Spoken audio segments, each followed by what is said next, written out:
Star 69. Oh yeah, I have no clue. No clue. Yeah. Okay. And I think a lot of people right now, of course, would think something inappropriate. Right. Yeah. That's it has to do with a telephone. Yeah. Okay.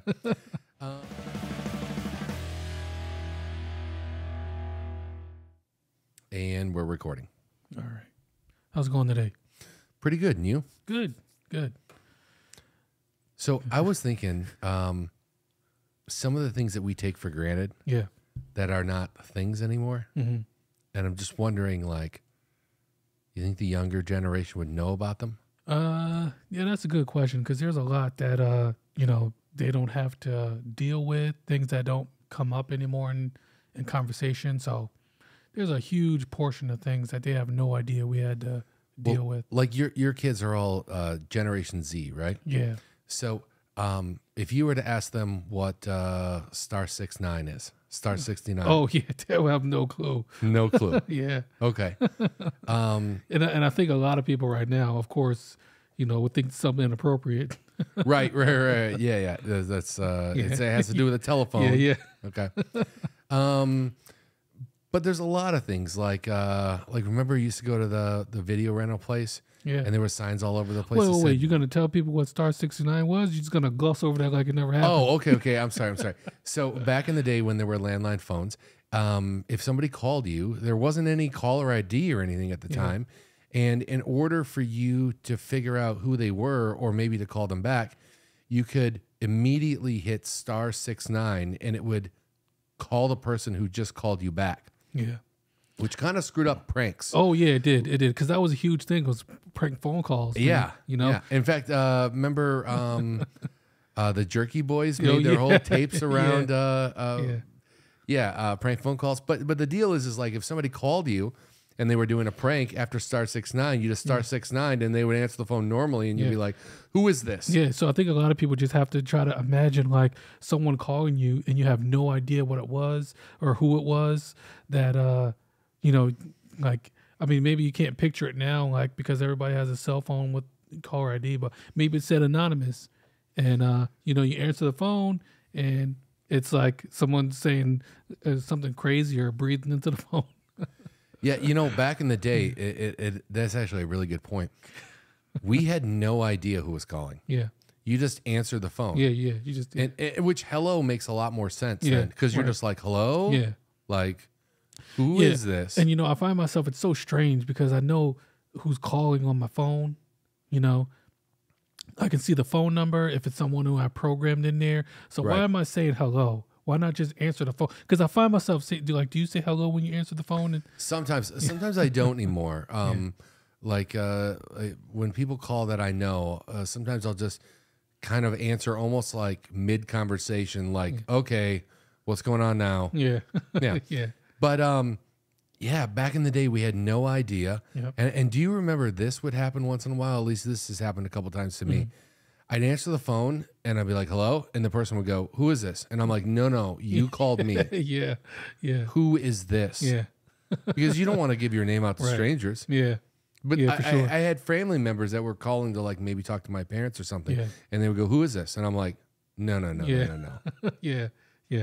Who is this? Yeah. It's just so funny because I definitely on the sending end of some of those like prank phone calls and, luckily there was no Star 69 at the time. But once we all knew about it, that those prank days came to an end. Yeah. And then later on, we actually had to pay extra for caller ID. Yeah. Oh, yeah. Actually, I think there was a charge for Star 69. Oh, was there? Yeah, I think so. Because I'm pretty sure I used it a few times. Probably. They charged us for everything. Yeah, I know. And then or I should say our parents for everything. But do you remember like caller ID devices that would sit as a separate device next to the phone? I do. Yeah. Nice. Yeah. All those old things. Nobody would have any idea now because, it's all, there's no landline phones and everything's on your cell phone now. Or do you remember, at least like when cell phones first came out, I remember seeing this on the news. The way it would work is, we had a talk button and an end button, but some people would just make a phone call or receive a phone call on their cell phone. And then when they were done, they would either close the flap closed or like in their car, they would set it down and they wouldn't hit end. I remember a couple times seeing on the news where people had like a $200 cell bill or a $300 cell bill. And it was like, they never hit end and the call went on for like hours. Because that wouldn't end. We were basically charged by the minute back then. Yeah. People will never understand nights and weekends, like minutes for Yeah. Yeah, it was like when nobody else. Well, the cheap time was like when nobody else was using it. Yeah, right. Yeah. Because the most popular times were during the day. So then I think like nights usually were like 7 p.m. or 9 p.m. Right. Like, and then so those time frames you would get no charge on your cell phone, and then weekends you would get no charge because most of the time business phone calls were obviously during business hours, whatever business week. Well, so do you remember? I mean, there was definitely an era of car phones, but one of like the cheaper, semi-portable version of the car phone was called the bag phone. Do you remember that? Yeah, that's fancy. So it was like a device maybe about this big and maybe about that thick, and it was a bag that you could unzip, almost like a carry-on or something that you take to like for like your bathroom stuff if you went on vacation. And inside of it, on one side there was like the battery and the guts of the phone, and on the other side there was a handset that came out attached with a cord. And I remember my dad had one, and it would sit on like the hump between the footwell in the front seat, you know, and it would plug into the cigarette lighter. And it was a bag phone, and I have no idea like what it weighed. It probably weighed 3 to 5 pounds or something. Yeah. But that was a cell phone, and I think he had it in. I'm pretty sure he had it in the early '90s. Oh wow! So it doesn't even feel like. Well, I guess to a lot of people that would feel like a long time ago, but to us, it doesn't feel like that long ago, does it? No, not at all. Now, thinking of like communications, like mobile communications. Yeah. What about if you ask your kids about the CB?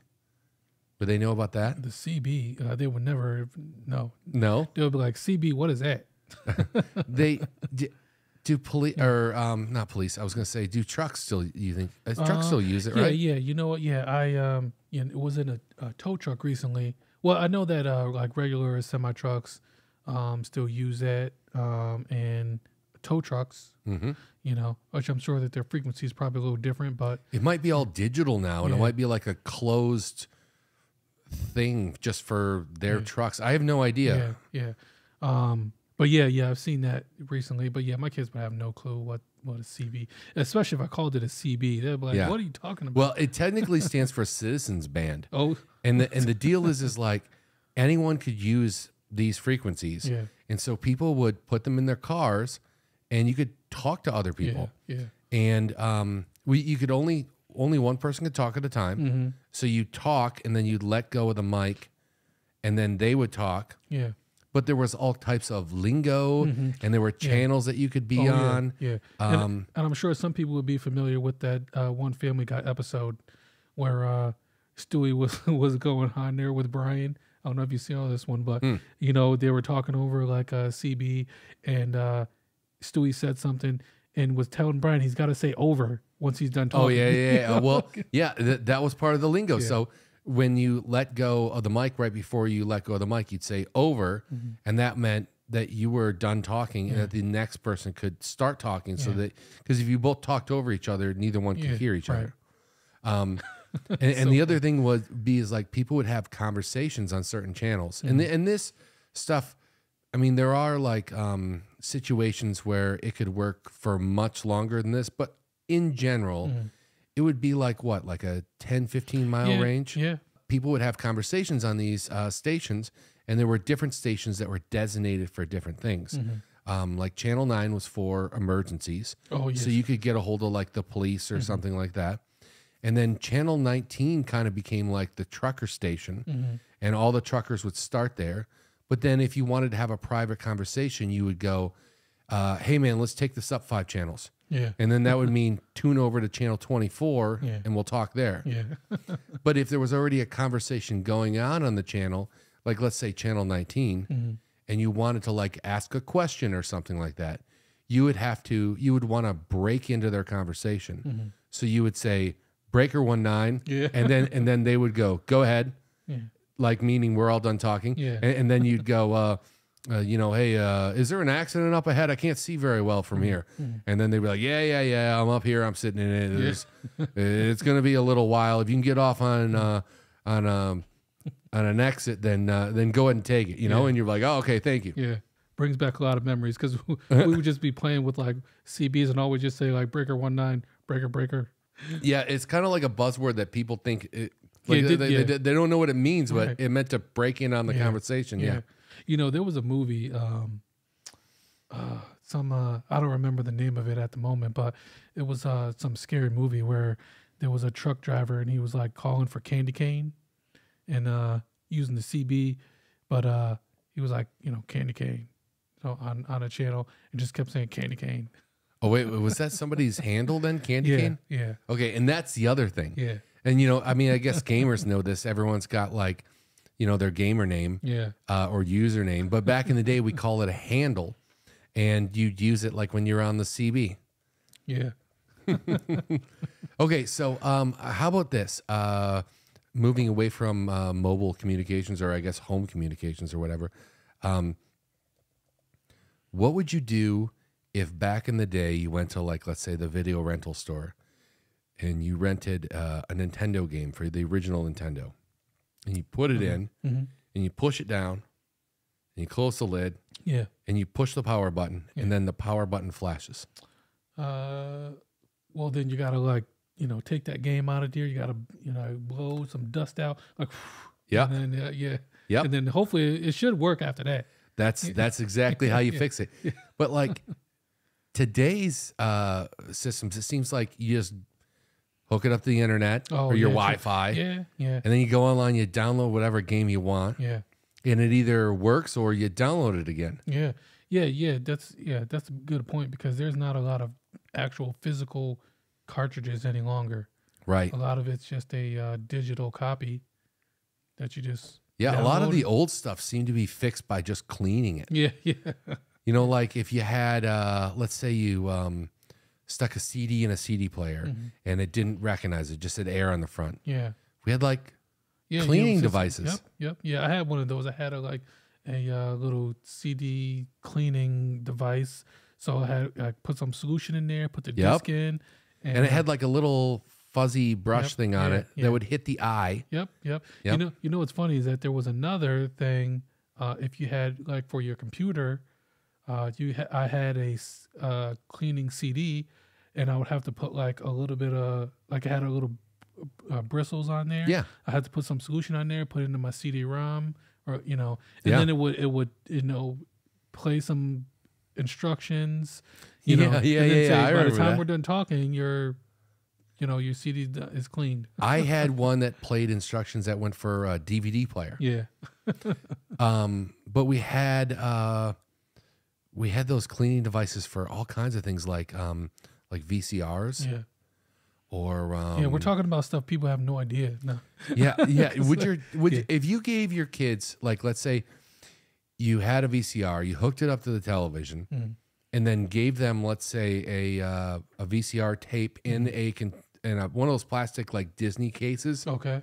And gave it to them and said, with everything off, we're gonna watch a movie. Do you think they'd be able to figure it out? Nah, I don't think so. I was just trying to think if we ever had a VHS that they had to watch. I don't think so. So I think they would be totally lost, no idea what to do. Because even nowadays, it's different from when we would do it back in the day. Yeah. Because nowadays we probably hook it up to like line 1 or line 2 or whatever. But back in the day, we had to tune it in to channel 3 or 4. Oh yeah. Depending on which way you had that switch in the back. There was a physical switch. And so like if your TV, let's say a local station, you had a local station of like channel 3 or channel 4, then you would pick the other one because it could create interference while you're trying to watch your videotape. Yeah. Yeah. And navigating like making sure all the other settings for your VCR and your video were good to go. Like you know, if you had some lines running through the screen, yes, that was always a problem. Fine tuning it. Yeah. And there was and then for TVs there was like the vertical hold, and the horizontal hold. You had to line all that up, fine tune it in. Yeah. Or there was like you ever watch TV with rabbit ears? Oh yeah. Yeah. So there's basically like two frequencies that would be just over the air, and that's what we called it, right? Over the air. Yeah. And there was VHS and VHF. Yeah. And UHF. Yes. Exactly. And one was the lower numbers, one was higher numbers. And then when you tune it in, and then you adjust the rabbit ears. Yep. Yeah. And then sometimes you put tinfoil or something on it. Yeah. If it wasn't working, you had to use that for effects. You had to fine tune it in. Yeah. Sometimes I remember things like if somebody was standing in a bright part of the room, you're like, don't move, it's perfect reception. Remember that? Oh yeah. Yeah. And you know what was I remember at one point I moved into a new place. You know, I wasn't sure if I even wanted cable because I didn't watch a lot of TV, so I just had, you know, an antenna, and I got, you know, a couple local channels. And I remember I had a little antenna, and that was it. You know, you got like you got a decent amount of channels, you know. And you know, it's been so long since I've had an antenna, but I think all broadcasts now are digital, right? Yeah, you're all digital now. So, you know, that's one thing that you know is probably gone for good. I wonder if that would still work any longer.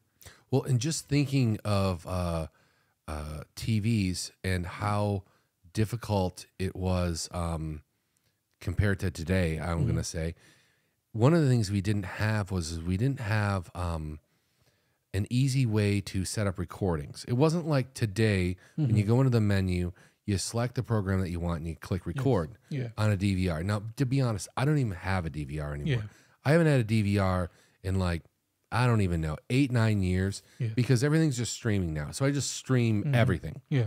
But if you were to record it with a DVR, you know, you go in, you find your show, and you click record. Yeah. Well, back in the day, how did you do it on a VCR? Oh yeah, you'd have to you could program the VCR, you know, but like nobody, which I don't know if anybody could be watching TV. In my experience, nobody touched the TV because you program it to record a certain time and a certain channel. I think you could watch things on the TV, but you couldn't watch things through the VCR. Yeah, but it was always touchy because if you wanted to record something, you had to be careful, you know. But you program it to your channel and your time. Yep. And you know, hopefully you had to make sure you got the tape in there. Yep. Yeah. And then you had to make sure you had it on SP or LP. Yes. Yeah. Because you don't want to run out of space. Yeah. If it was a movie, you could have it on SP and get good quality, but use the whole tape. Right. But if it was like a game, like a football game or something, it's going to go on for 3-4 hours. Right. You had to use LP. Right. Yeah. Because that would take up less space. Yeah. And you get longer. Well, I think that's what it stood for: standard play and long play. Yeah.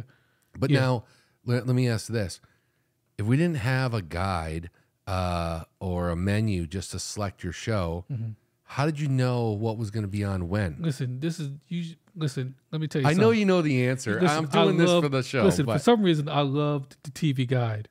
Okay. I love the TV guide, because sometimes in our, which is another thing. Well, you should say there was a thing that you could buy in like the grocery store. Yeah. It's called TV Guide. Yeah. And it gave you all the programming for a month, right? Yeah, for a whole month. Yep. Well, it was a month. But the thing that was my favorite was in the Sunday paper, which is another thing you don't really get much anymore, was they had a weekly TV guide. Oh. And, and then I would always... I think I do remember that. You know, and I would always pull that one out and would tell you things coming out in every channel, give you a little description. Yeah, it was great. Yeah, so nowadays, we can watch whatever you want just by going to whatever app it's on, and you just click on it. Back in the day, it was a whole process. Yeah. First of all, we had to go to the store and buy something or have the paper delivered. Yeah.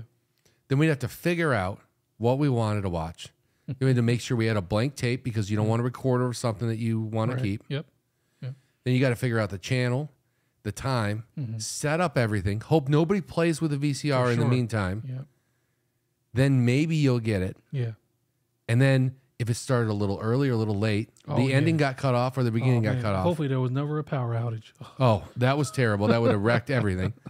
And then after all of that, there's still no guarantee that you got it because there could have been a problem. Yep. You know, what happens if you had a bad tape or something? Oh, yeah, yeah. And some things just weren't reran. Yeah. Yep. So, yeah, and I'm sure that there's probably a lot of heartbreak out there for, you know, recordings that didn't happen, things that were missed, or maybe it started to record, but it was all fuzzy and, you know, you couldn't enjoy it anyway. And I remember people talking about like, well, I never saw the first episode of the show.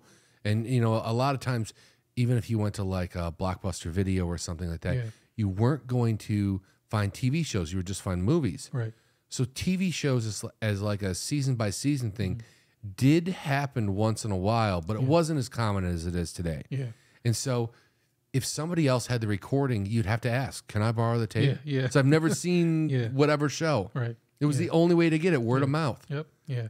And for people who want to get like a little taste of the way it was back in the day. And you don't. Yeah.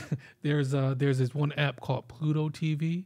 Yeah. You've seen it? I've seen that. Yeah. So it's almost like digital because I mean it's pre-programmed channels, so you can like scroll through and you just have to watch what's on. It was what we had to deal with. And I know we talked about this before because we had a 90s topic we talked about. So it was, you know, some similarities there. Yeah, I'll tell you, the only reason I know about Pluto is because I already have so many streaming services. Yeah. I'm getting a little upset like when I want to watch a movie. I ask for the movie to be looked up and, you know, I have like a Fire TV and it tells me, hey, it's on this. And then they're like, oh, it's going to be $20. Yeah. And I'm like, I pay like $100 and some a month with all the different streaming packages. Not one of them showing it. Yeah. And sometimes Pluto will show it. Yeah. And I'll go, I'm willing to watch it with commercials. Yeah. It's fine. Yeah. Yeah. Although I'm so not used to listening to commercials. Yeah. Because most of the stuff doesn't have any commercials on it. Most people will understand, which I know ads and commercials are the same thing, but you don't understand the true commercial was like 5 minutes, 2 to 5 minutes. Yeah. You know? Yeah, that's the other thing that drives me nuts when I'm watching that because I'm like, okay, this is like 7 commercials in. Yeah. When is it going to go back to the show? Yeah. Now we have some ads. Like if you're watching something, maybe you can skip the ad. But, But yeah, commercials, you couldn't. Yeah, it was definitely a different time. Yeah. But thinking of just different technologies, what about like Walkmans? Like you had a Walkman when you were a kid, right? Yeah. So do you think if you gave, sorry, I'm picking on your kids here, but if you gave them a Walkman with a set of headphones and a cassette tape in the case. Yeah. And the reason why I'm saying this is I've seen a couple TikToks where you hand like Generation Z a cassette tape in a case. Yeah. And they can't get the case open. Oh, for the actual cassette? Well, because remember, it like folded open like this, but you had to hold the one side. Yeah. And they were always holding the wrong side. And they're like, does it slide apart? And they can't figure it out. Yeah, okay, yeah, interesting. Yeah. So would they be able to do that? Yeah, I don't know. Maybe take a while. A couple minutes to figure it out. Yeah, and the weird part is like how far we've come. Like, first of all, back in the day when we were listening to tapes, if you wanted to listen to the next song, there was no next track. No. You had to fast forward. Yeah. And you just kind of had to find it. Yeah. You know what? There might have been some advancements where you could only on like on recorded tapes. Like on an album where you could skip to the next song, but like it would fast forward. That came very to the late. Silence. Yeah. Because early on they didn't have that kind of stuff. Yeah. In fact, the tapes would only hold, I think that they were they 60? I know the original tapes were like an hour long, but was it an hour per side? I don't know if it was that much. Because I remember the extended play ones were 90 minutes. Yeah. But was that 45 a side or 45 90? a side. Okay. Yeah. Because halfway through the album, we'd have to flip the tape over. Yeah. And listen, that was height of creativity for a music artist, because you could label the That sides was of the your height? tape. Well, yeah, because you could label the side, like, you know, have instead of just being like side 1, side 2, you could do, you know, something else. You know, you could label it like Side A, side you know, B? the fun side, or the sad Oh, side. I see what you're saying, You know, yeah. the dark side. In fact, if you've ever heard through a streaming service, I was going to say the radio, but who listens to the radio anymore? I listen to satellite or streaming or whatever. And but if you've ever heard people talk about B-sides, it's because back in the day, all the popular stuff was either on the front side of the cassette, and I'm only pausing because I'm thinking, or album, like a record. Yeah. And then the less popular stuff was on the B-side. But some of those B-side tracks became like big things. Yeah, that's where you get them deep cuts. Yeah, and that's exactly what they would say on the radio. Like, you know, we're going to play some B-sides, some real deep cuts here. Yeah. This is off the album of blah, blah, blah. Yeah. Yeah. I remember I had a Sony Walkman, and I got this at the late 80s. No, I think I got it early 90s. And I remember saving up for it, and it had 2 extremely cool features. Okay. Number one, it had a digital radio, Oh, nice. which was nuts because it had some presets, so I could save like 2 or 3 stations I like to listen to. And I could just hit that button and go right there. Yeah. And number 2, it had the ability to play the other side of the tape without flipping it, Oh, nice. Yeah. which they called auto reverse. Yes. Yeah. Which, yeah. And it was kind of cool because I had like some lawn mowing jobs and stuff, and I wouldn't have to stop to flip the tape over. Yeah. I would just listen, and then when it hit the end of the tape, I'd hear a click, and then it would start playing the other side. I'm like, all right. And I do remember I only paused earlier because I had an experience where because it doesn't always translate. Like if it does that in your Walkman and then you put it in a different player, then you're like, there's a problem here. I remember some later what would you call them? Like car decks, like a tape player in your car would do it. And then I had the one Walkman that would do it, and I didn't have anything else that did it. Like I had like a, what's it called, like a boom box or whatever. Yeah. That thing didn't do it. Yeah. Yeah. You know, the one thing I don't miss about cassettes is having your tape get eaten. Yes, yes, that's a good point. Yeah. This was the thing. So, you know, there's physical tape inside the cassette, and it would get moved and handled by these little rollers. And sometimes if something got a little sticky or something on the roller, it would suck that tape out into the thing, and it would just ruin it. Yeah, and you sometimes you And could you had hear to clean it up. Yeah, sometimes you could hear it like start. Oh yeah, when it would start whirling or wow. Yeah. It was terrible. Yeah. And then you have to like take the tape out of there, try to use a pencil to like wind it all up. Or I mean, you could use your hand, your finger, whatever, but most of the time a pencil would fit right in there. And Yep. Or it was like you hold the 2 fingers and you just twist it around your hand. Yep. Yeah. Now, this might have been a little bit before our time, but do you remember 8 tracks? Oh, yeah, just barely. Because I feel like most people looking at the demographics who watch our channel, there's a couple of people our age that are going to be like, and then I think the rest of you guys are going to be like, what? Yeah. And so what it was, when you think about a Walkman, that's actually called a compact cassette because there were bigger cassettes. Yeah. And one of the bigger cassettes was an 8-track, and it's about the size of like an original Nintendo cartridge. Okay. A little fatter though. Yeah. And the cool part about it is that it never needed to be rewound because it wasn't spooled on the inside of the cartridge. It was actually just wound through all these different pulleys and I don't know what you call it. I guess pulleys. And so it just went all around inside the cassette. Yeah. And so when you stuck it in your, let's say, car or hi-fi system, it would start playing, and then it would just play all the way through the song and then start the song again. But here's where the 8-track comes in. So first of all, it was mono. And if you think about like a compact cassette technically has 4 tracks on it. It has stereo on side A and stereo on side B. And in order to play the other side, you had to flip it over or have a player that would flip it for you. But with an 8-track, it was all mono, and it was all going the same direction.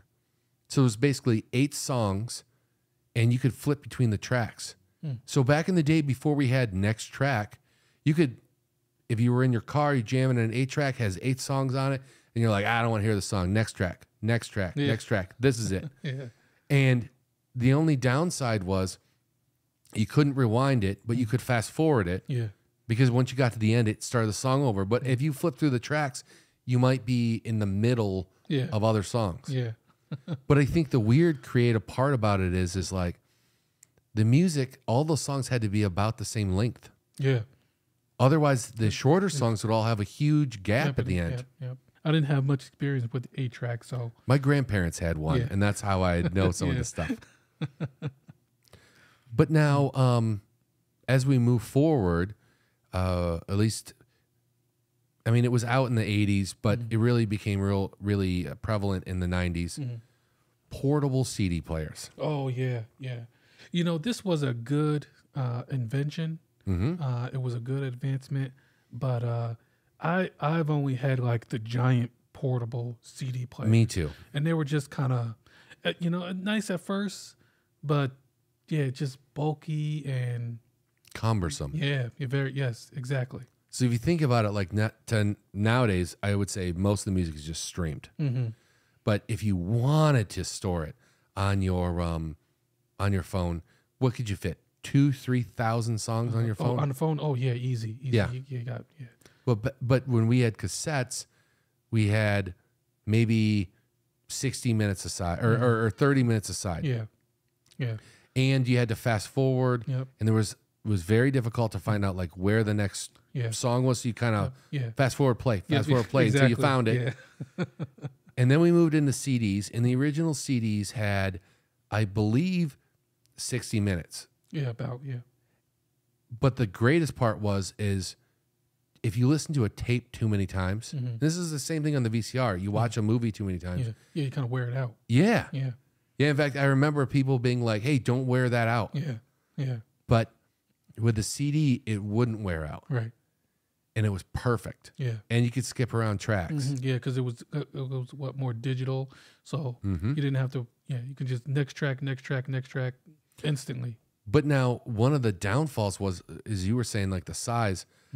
Like I remember if I was going to do something where I was moving around a lot, like a little AM/FM radio would probably be the best.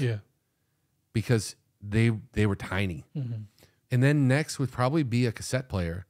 And then unfortunately last was kind of the CD player because like a small Walkman would fit in your pocket. You got to have some big pockets if you're going to jam a CD in there. That was definitely a downside. In fact, do you guys have a CD player in the house? Would the kids know about that or? I don't. You know what? I do have like a bunch of CDs still because I have a CD book that I never got rid of. Like so do I. Yeah, I was. I think I got a couple hundred. Yeah, I was trying to like convert all those into like digital files, but I still have the whole. I have like 3 books. I did that too. I converted them all into digital, and then like 5 years later, you could just stream them. And I was like, oh, I just pay $8 a month. I can just okay. But listen, that was I'm sure many people have a fond memory of like going to Circuit City or to Radio Shack. Or what was it like For Your Entertainment? Was there a FYE place? Oh, there was so many. Oh, wait, Fry's? Stores. There was so many stores that had CDs. Wait, was it called Fry's? No, I think it was, I don't remember. Maybe that might have been one of those online ones where you could buy like 5 CDs for $20. But we had to go to a store and flip through a store. You ever been to like an actual, well, probably not to buy records, but a record store to buy like CDs and stuff? Yeah, and they still have a couple of places that are like, buy and sell, your old CDs or whatever. So it's interesting to go into those places and see. Yeah. It was a big thing. And nowadays you just reach in your pocket, you pull out your phone, and then you listen to whatever you want whenever you want. Yeah, and the other thing that people will not get to enjoy is like listening to the CD, looking at the CD booklet all the liner notes, all the you know, artwork. all the artwork, maybe some lyrics in there, some little background to everything. That Nice. was great. I do miss that a little bit. Yeah. It was like an experience. Yeah. It definitely got you more involved in the music. Although I am okay with trading that for the convenience of hearing any song I ever wanted ever. Yeah. But kind of thinking of along those lines of things that we just took for granted back in the day. Mm-hmm. I was noticing the other day when I was doing some editing, I saw up in the corner on one of the programs I use, there was a save button. Mm-hmm.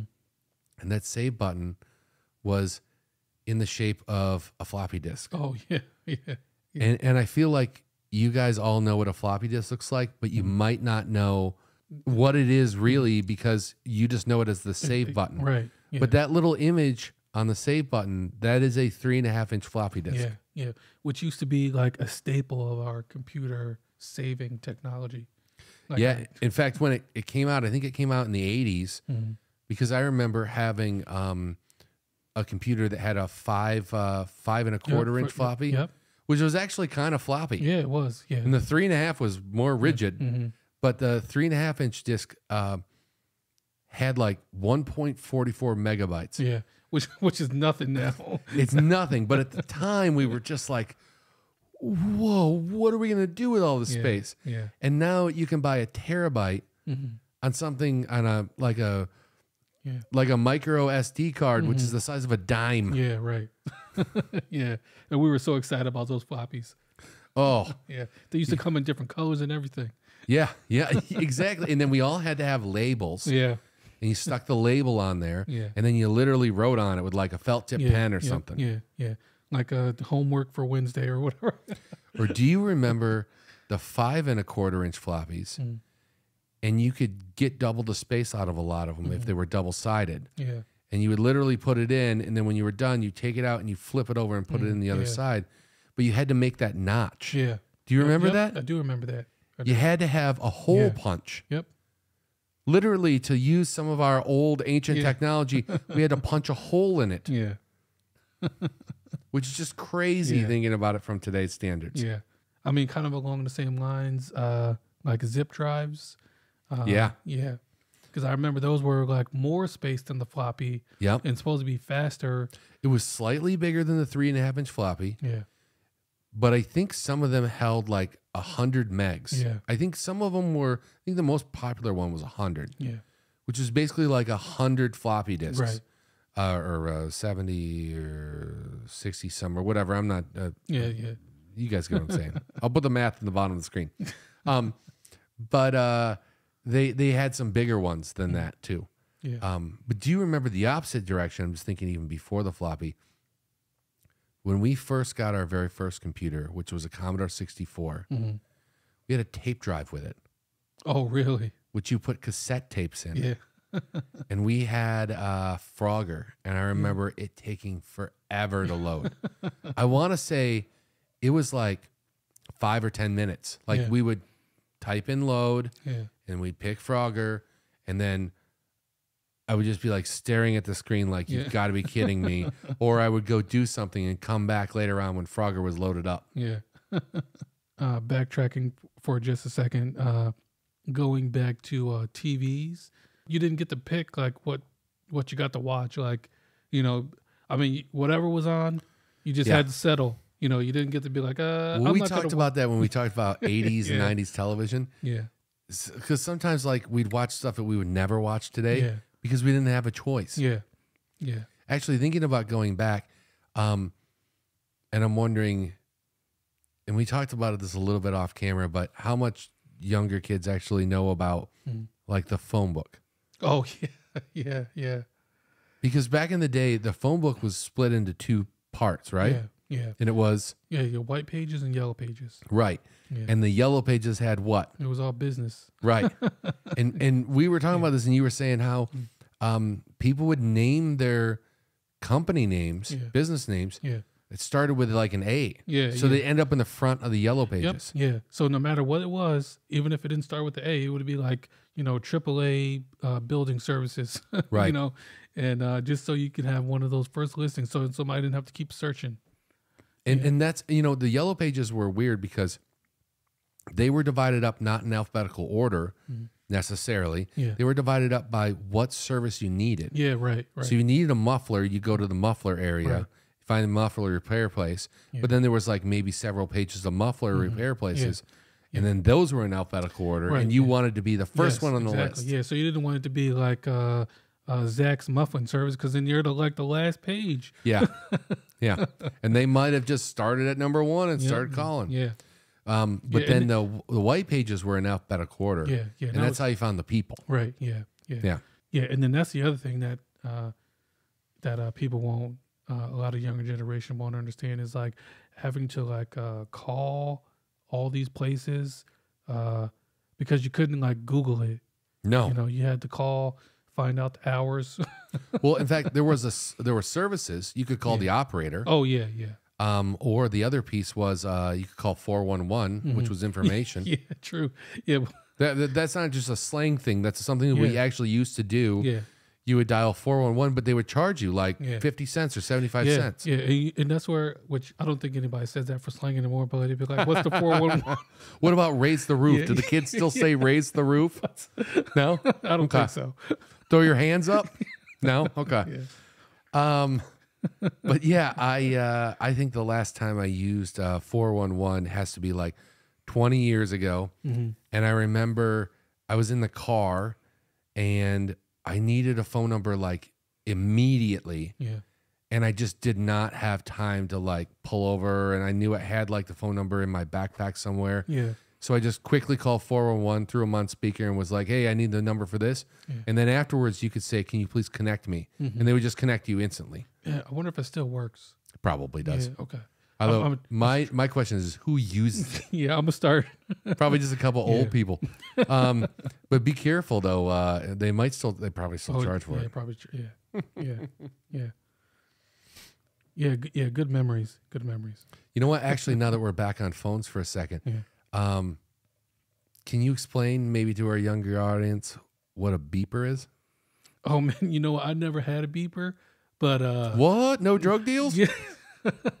You weren't a doctor? Which you should have had it for those two professions. But those are like the two main ones that had it. Yeah, but drug dealers and doctors. Yeah, a bunch of my friends would have a beeper, and every once in a while I'd be like, just or a pager, isn't it the same thing? It's the same thing. A pager, like, just page me later. But we used to call them beepers. And no, not just doctors and drug dealers had it. Tons of people had it. They were actually almost as common as like cell phones are nowadays. I would say a little less common. Like everyone seems to have a. Did you ever have a pager? I didn't. By the time I could afford something like that, was around the time that I had like a decent job. Yeah. And I ended up getting a cell phone. Nice. But I know that my sister had a pager, and a lot of my friends had pagers. Yeah. Were you able to like leave a message on a pager, or was it just a phone? There were some advanced ones that you could leave a message. They had like a voicemail or something on them. But a lot of times you just put in a phone number. So we had like codes for phone numbers. Like if you needed someone to call you back immediately because it was an emergency, you do. Oh, was it SOS? Like no. Do you put 911 on the end? Oh, that's right. That's right. It's an emergency. Yeah. How about just thinking of cell phones and things that have changed nowadays? Because it feels like everything's in our cell phone. I often think of like the cell phone as like the modern day Swiss Army knife. It's got everything in there. You got the flashlight, got all your information. You can watch TV or movies, and just everything's there. Yeah. But back in the day, if you took a picture, how would you see that picture? Oh, yeah, you'd have to like take it to the film store, have to wait for it to get developed. Like the photo mat. Yeah. Yeah. And there was a lot of times it would take days. Oh, yeah. Yeah, there was no instant photo. No, you drop it off. Yeah.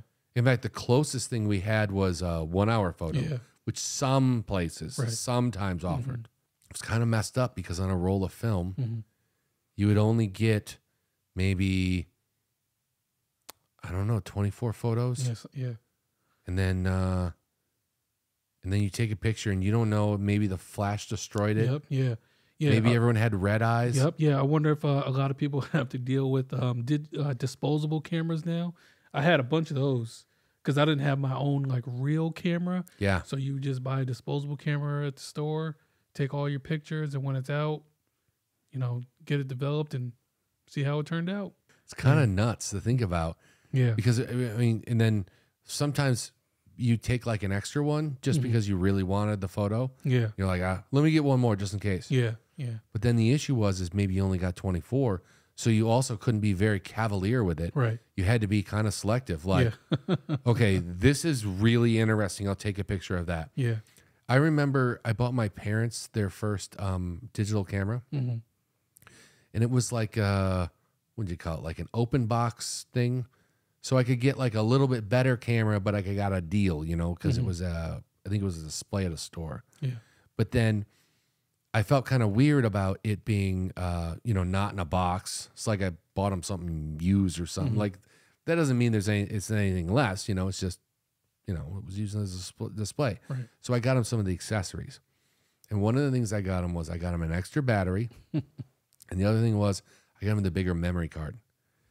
And I remember I put the memory card in, and it said 2,000 photos. Oh yeah, nice. Yeah. And I remember when I gave it to them, they were instantly just treating it like a normal camera. Like, okay, well, I'll take one picture of this. And I go, no. We're doing digital now. Yeah. So here's what you do. You just rip off as many photos as you can. Just shoot anything you even think is remotely. Yeah. And then later on, we'll just delete the ones you don't want. Yep. Yeah. And she was like, I remember my mom being like, oh yeah. Yeah. Like, yeah, that makes sense. But nowadays, that's just like commonplace. Yeah. Like I still have a digital camera. I should try it sometime, even though I'm sure it's going to stand, like not even stand close to what the camera is on my cell phone. You know what? I think I've got a digital camera somewhere too. And I got kind of a cool one. It was a Panasonic that I have a Nikon. I think it was. Oh, do you? Nice. But this Panasonic one I got was small, and it was able to like collapse up so it went in your pocket easily. Nice. And it had like an aluminum exterior, so it was supposed to be. It was like their SW line, which was supposed to be shockproof and waterproof up to like 8 feet or something. And I remember testing it once and just like taking a picture from underwater and thinking, this is crazy. Yeah. Because on a normal film camera, you don't stick it underwater unless you've stuck it in a massive case. So one other thing, I don't think that we talked about this before, but one thing that I'm sure people, I don't know, maybe they don't miss it so much is using the encyclopedia and maybe going to the library. And That's true. They used system. to sell encyclopedias door to door. Yeah. And it was an investment. Yeah. You paid a lot of money per book. Yeah. Like the Encyclopedia Britannica. And if somebody had one, it was a big deal. Oh, yeah. I remember seeing the advertisements on TV. yeah, that's true. They had infomercials about it. Yeah. And then it was really kind of insane in the 90s when you could get an encyclopedia first on a couple CDs and then later on a single DVD. Yeah. And it was just kind of like the generation, just like 10 years ago, this would have cost you hundreds of dollars to have that level. I mean, people would just go to the library. Right, yeah. Because it was kind of like a high-end thing to have your own. Yeah, yeah. And now you could just buy one for $30, $40 and you'll use it in your computer. Yep, yeah. Which was just amazing. Yeah, it was. Yeah. Yeah. And then having speaking of going to the library, like navigating that whole system, which I know that there's still libraries. Oh yeah, that's a good question. What the Dewey Decimal System? Yeah, do they still use that? They got it right. They should. They should. Man, it was like so many lessons learning that because you're like, yeah, I'd like to go to a library now because how do they do it? Yeah, it's got to be the same. or do you think? But they don't use the card catalog, right? You think they use the Dewey Decimal System to organize the books, and then there's a computer? Probably, yeah. Okay, because back in the day, let me explain this. Because you know what I'm talking about, right? Yeah. Okay, so the deal is like what you would do is you would come up with like a topic. Like let's say I want to learn about cars. So that could be spelled a couple ways. It could be cars or it could be automobile. So you go over to the card catalog and you look under C for cars or under A for automobiles. and then you'd go through the cards until you found the word you were looking for. Then there would be a bunch of cards that would have that word on it, and each one of the cards would reference a book. Yeah. And then the book, there would be a number, and you would go to that shelf, and then you'd look through until you found the number on the seam of the on the spine, spine. Thank you. Of the book, and then that's how we found our books. Nowadays, I just I go to Wikipedia and then I half trust it. I go, does that seem right? Who wrote this? Some random guy from the middle of nowhere. I'm like, that was great, man. Like, especially being in the library was an experience. So many memories of like things that have just changed, and I know we're talking about this, and things have like changed and improved for the better. Not saying anything bad about it, but it was definitely a interesting learning experience. Like, looking back and seeing how things used to be because the technology just wasn't there yet. Yeah, well, I was just thinking, we were talking a little bit earlier about video games, but what a game changer it was when the original Game Boy came out, because to have a portable system that was interchangeable to change games was a massive thing. But then even beyond that, there wasn't a lot of options for portable games. But when phones first came out, there were portable games on them, but they were nothing like nowadays. You can pretty much play something on your PlayStation, play it on your computer, play it on your phone. Like the original phone games were like, remember Snake? Oh yeah. You could play it on your keypad. Yeah. I also felt like there was other puzzle games that I had. But yeah, the original Game Boy was pretty nuts too. Had no backlight. Took like 4 AA batteries. And I think you could play for like 8 or 10 hours. Yeah. And then I know we talked about this previously on the 90s thing, but like having the Tiger games, even though those weren't like, those were a different thing. They're, not like Nintendo or anything, but that was like your first portable games. And it also felt like there was less technology in our stuff from when we were kids, but it felt a little, well, I was going to say more durable, but I don't know if that's the case because like all of my my last 5 phones have all been waterproof, and but you could still smash the screen out. But like I felt like the Game Boy, you could drop it and you'd be like, there's a scuff on it now. But it works fine. Those original phones that had like Snake and stuff on it. Like remember some of the original Nokias? We called like brick phones. Oh yeah. You could just about run them over, and they would be fine. Oh yeah. Those were pretty adorable. Yeah. Well, I don't know what else we got here. I guess if you guys have anything anything you'd like to add that we missed, please add it down in the comments. Yeah, for sure. And just share with us your fond memories of old school technology, because we'd love to hear and compare notes. Yeah, and if any of you guys are like Sleem here, a parent, it would be kind of funny to maybe ask the kids, "Hey, look what Dad found in the closet or in the basement. Do you guys know what this is?" Just to see, like a VCR tape. Yeah, for sure. Or if you got a rotary phone hanging around, that would be great. Oh, I would love to see a little kid try to dial a phone, a rotary phone. Yeah. All right. Well, thanks. Yeah, absolutely. See you later. All right. Bye.